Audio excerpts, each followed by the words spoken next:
Hello dear students, आज हम करने वाले हैं share types of shares, share capital, types of share capital.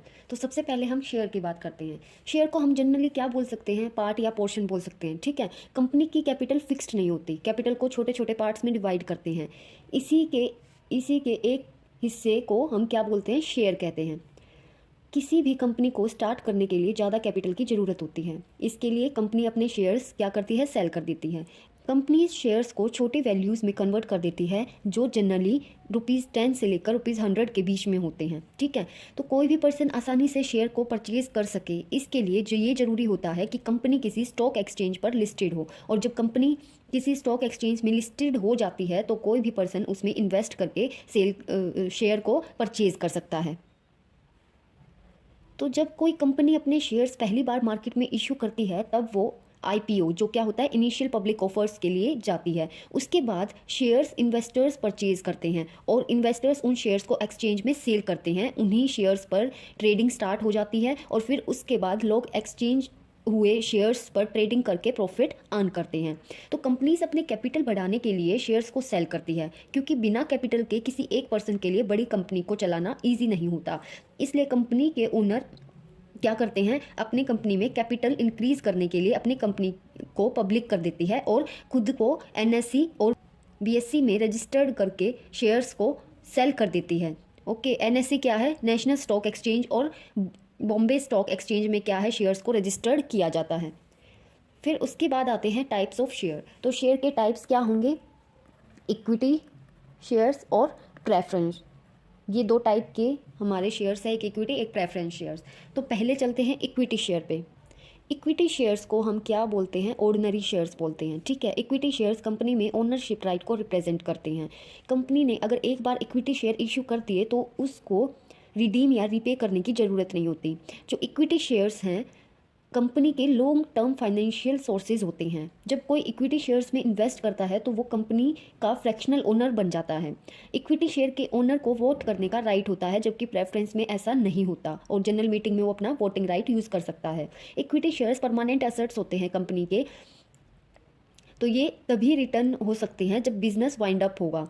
इसमें ओनरशिप को अदर पर्सन को ट्रांसफ़र कर सकते हैं और डिविडेंड पे आउट कंपनी के सरप्लस फंड की अवेलेबिलिटी पर डिपेंड करता है कि डिविडेंड कितना मिलेगा। इक्विटी शेयर्स रिस्की भी होते हैं और इनमें इन्वेस्टमेंट अगर हम करते हैं तो हाई रिटर्न्स भी ऑफर हो सकते हैं, उसकी पोटेंशियल पे डिपेंड करता है। फिर हमारा दूसरा आ जाता है प्रेफरेंस शेयर्स। ये कौन से शेयर्स होते हैं? प्रेफरेंस शेयर्स को प्रेफर्ड शेयर्स भी बोल सकते हैं। इन शेयर्स को इक्विटी शेयर से पहले प्रायोरिटी दी जाती है कि डिविडेंड पे आउट में अगर कंपनी बैंकक्रप्ट या फिर इंसॉल्वेंट हो जाती है तो प्रेफरेंस शेयर होल्डर्स को सबसे पहले मनी रिसीव होगा। प्रेफरेंस शेयर होल्डर्स को वोट करने का राइट नहीं होता, जो कि इक्विटी शेयर होल्डर्स को होता है। Preference share holders preference stock को कॉमन स्टॉक में कन्वर्ट कर सकते हैं। फिर चलते हैं हम आगे शेयर कैपिटल पर। तो share capital refers to the money invested in the company by its founders और owners in the multi owner structure. Share capital क्या है? जो मनी इन्वेस्ट किया गया है कंपनी में उसके फाउंडर या ओनर के द्वारा मल्टी ओनर स्ट्रक्चर में, उसको हम शेयर कैपिटल बोलेंगे। It is company's amount of money legally raised through sales of shares. ये अमाउंट हमें लीगली कहाँ से मिला हुआ होता है, कहाँ से रेज किया होता है? जब हम अपने शेयर्स को सेल कर देते हैं। और उसमें दोनों टाइप के शेयर्स होते हैं, जो कि एक है कॉमन, जो अभी इक्विटी हमने पढ़ा, और एक होता है प्रेफर्ड स्टॉक्स, वो होते हैं preference shares. In most cases the share capital is increase through additional public offerings. और बहुत से केसेस में जो शेयर कैपिटल है कैसे इंक्रीज होती है? हमारी एडिशनल पब्लिक ऑफरिंग से, जो आईपीओ, इनिशियल पब्लिक ऑफरिंग से हम क्या है अपने कैपिटल को, शेयर कैपिटल को इंक्रीज कर सकते हैं। फिर आगे आ जाता है टाइप्स ऑफ शेयर कैपिटल। सबसे पहले जो है ऑथराइज्ड शेयर कैपिटल। ये क्या होती है?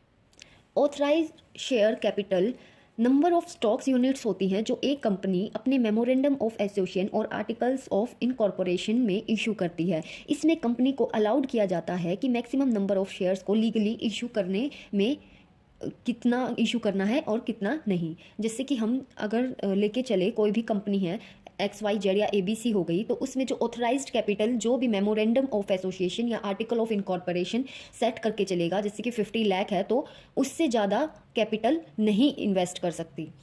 तो a company's authorised share capital is the number of shares it is permitted to issue. जितने की उसको इशू करने की परमिशन मिली है उतना ही इशू कर सकती है। It is limited to a certain amount and can only be increased with shareholders approval. तो इसकी कोई लिमिट, एक सर्टेन लिमिट होती है अमाउंट की, और ये इंक्रीज होगी भी तो शेयर होल्डर्स के अप्रूवल के थ्रू होगी। Its authorise share capital is usually higher than the total number of shares. तो इसका जो ऑथराइज शेयर कैपिटल है वो किससे हायर होगी, जो टोटल नंबर ऑफ शेयर्स होंगे उनसे ज़्यादा होगी। Increasing the authorise capital will allow a company to issue more shares और may even change the balance of power between its shareholders and creditors. अगर ऑथराइज कैपिटल में increase भी होगा, अगर ऐसा कंपनी ने अलाउ भी कर दिया, तो क्या हो जाएगा, जो शेयर होल्डर्स का और क्रेडिटर्स का जो बैलेंस है, जो पावर है, वो क्या है, इफेक्ट होगी। अ company can issue new shares for several different reasons. अगर कंपनी इशू भी कर रही है नए शेयर्स को, तो उसके भी क्या है, रीजंस होते हैं, जैसे कि इंक्लूडिंग रेजिंग कैपिटल। मेन जो रीज़न होता है वो कैपिटल को इंक्रीज ही करना होता है, या हम दूसरी कंपनी को बाय या फिर एक्वायर करने की सोचते हैं। सम कंपनीज में issue stock incentives for their employees. और कुछ कंपनीज क्या है, स्टॉक को क्यों इशू करती है, कि वो अपने एम्प्लॉयज़ के लिए कुछ इंसेंटिव्स अपनाना चाहती है। फिर नेक्स्ट आ जाता है हमारा अनइशूड शेयर कैपिटल। बहुत कंपनीज अपनी ऑथराइज्ड शेयर कैपिटल जो होती है उसका जितना अमाउंट एक बार में नहीं कर पाती, मतलब जो ऑथराइज्ड कैपिटल का जो पोर्शन होता है, कुछ पार्ट जो रह जाता है वो फ्यूचर में न्यू जो शेयर होल्डर्स हैं उनके लिए रख लेती है। तो उस पार्ट को हम क्या बोलेंगे, अनइश्यूड शेयर कैपिटल बोलेंगे। So unissued share capital are stock that a company has not yet issued to the general public or employees। तो ये एक ऐसा पार्ट होता है स्टॉक का जो कंपनी ने अभी तक इशू नहीं किया जनरल पब्लिक में या एम्प्लॉयज़ को। Also the unissued stock is normally held in a company's treasury and has no bearing on the firm's shareholder. तो ये अनइश्यूड स्टॉक कहाँ, कंपनी की ट्रेजरी में हेल्ड होता है, और ये फर्म्स, जो फर्म के शेयर होल्डर्स हैं, उन पर कोई बियरिंग नहीं होता। Unissued shares have a low value, इनकी क्या होती है, लो वैल्यू होती हैं, and are controlled by the company's board of director. और बोर्ड ऑफ डायरेक्टर्स इनको संभालते हैं, कंट्रोल करते हैं। These shares are not available for trading on the open market but they are retained in the company to make sure it is ready to be sold. तो ये shares trading के लिए available नहीं होते market में, पर इनसे क्या होता है कि ये मान के चलते हैं कि आगे जाके हम इनको सेल करेंगे जब इनकी ज़रूरत होगी। फिर उसके बाद आ जाता है इश्यूड शेयर कैपिटल। तो इशूड शेयर कैपिटल में कंपनी इन्वेस्टर्स को एक्चुअल में शेयर्स को सेल करने का ऑफर देती है। तो issued share capital is the amount of stock of a company issues to its shareholders. जो भी शेयर होल्डर्स को शेयर्स इशू किए गए हैं जनरली में, उस अमाउंट को हम इशूड शेयर कैपिटल बोलेंगे। दिस कैपिटल में include a mix of shares जो कि कॉमन इक्विटी और एक प्रेफर्ड शेयर्स, इन दोनों शेयर्स को इंक्लूड करती है। Issued share capital is an important component of a companies balance sheet. तो इशूड इशूड शेयर कैपिटल होते हैं वो इम्पोर्टेंट कंपोनेंट होता है कंपनी की बैलेंस शीट के लिए। जैसे कि हम अगर ये बोलें कि एक कंपनी है XYZ जिसकी authorised share capital 50 lakh rupees है, और वो इनिशियल पब्लिक ऑफरिंग के टाइम अगर सिर्फ 25 लाख के शेयर्स को सेल करती है, तो उस 25 लाख के शेयर्स को इशूड शेयर कैपिटल बोलेंगे। और जो बाकी बची ऑथराइज्ड शेयर कैपिटल का पार्ट है, 25 लाख का जो बचा हुआ है, उसको हम अनइशूड शेयर कैपिटल बोलेंगे। फिर आगे आ जाती है हमारी सब्सक्राइब्ड कैपिटल। तो सब्सक्राइब्ड कैपिटल किसका पार्ट होती है, इशूड शेयर कैपिटल का पार्ट होती है। जो ये इशू कैपिटल का एक ऐसा पोर्शन है जिसमें कॉरपोरेशन एप्लीकेशन रिसीव करती हैं। जैसे कि एक फर्म ने 16,000 शेयर्स ऑफ ₹100 इशू किए, और उनमें से पब्लिक ने सिर्फ 12,000 शेयर्स के लिए अप्लाई किया। तो जो इशूड कैपिटल है हमारी वो 16 लाख हो गई, और जो इसमें सब्सक्राइब्ड कैपिटल है वो कितनी होगी, 12 लाख हो गई। ठीक है, तो a company's issued share capital must be equal to its registered capital. तो हमेशा कंपनी की जो इशूड शेयर कैपिटल होगी वो रजिस्टर्ड कैपिटल से इक्वल होगी, and a portion of this, और उसका जो पोर्शन होगा वो क्या होगा, subscribed capital. Shareholder subscribe to a company's shares and pay for them in installment. तो शेयर होल्डर्स क्या है, कंपनीज के शेयर को सब्सक्राइब करते हैं और उनको इंस्टॉलमेंट में पे करते हैं उनके लिए।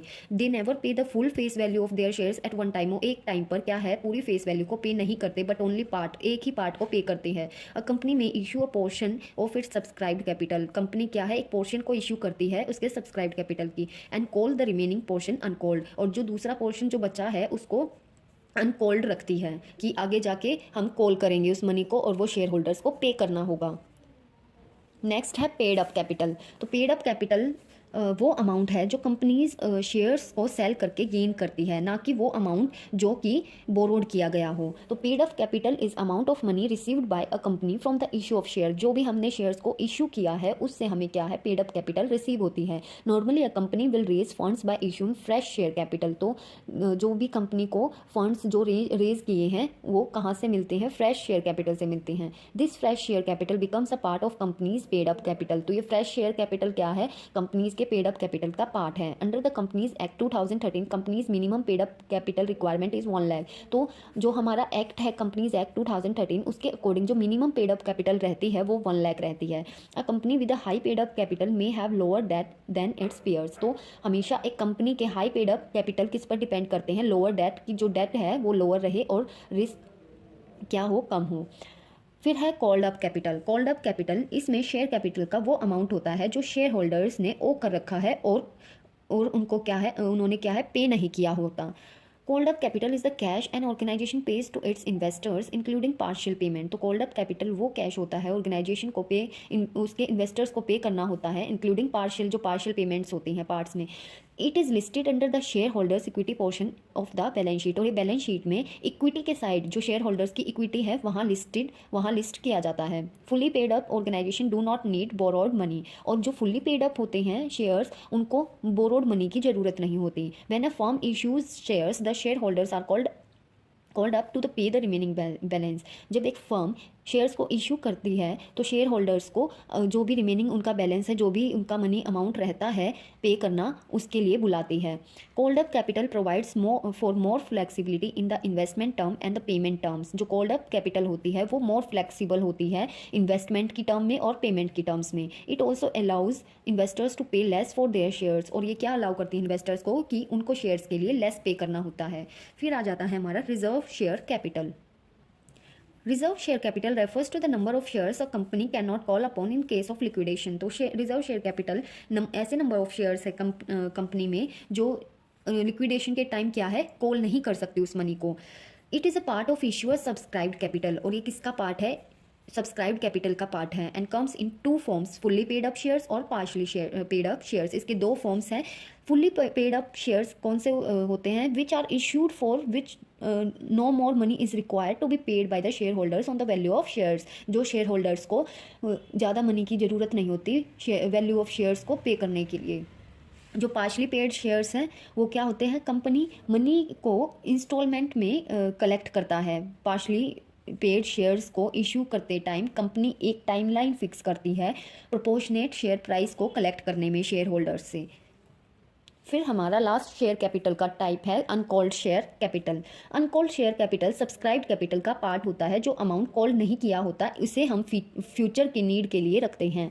Uncalled share capital is a portion of company's subscribed capital that has not been paid for. जो पेड नहीं किया गया है, this capital is not recorded in the company's books as a debt. तो ये कंपनीज की बुक्स में रिकॉर्ड नहीं किया जाता as a debt. The company must make the remaining portion of the unpaid share capital available to raise further finance. और ये company क्या बनाती हैं, जो रिमेनिंग पोर्शन होता है शेयर कैपिटल का अनपेड जो होता है, क्योंकि उसको आगे भी फर्दर क्या है, फाइनेंस रेज करने होते हैं, इसलिए ये अनकॉल्ड शेयर कैपिटल होती है।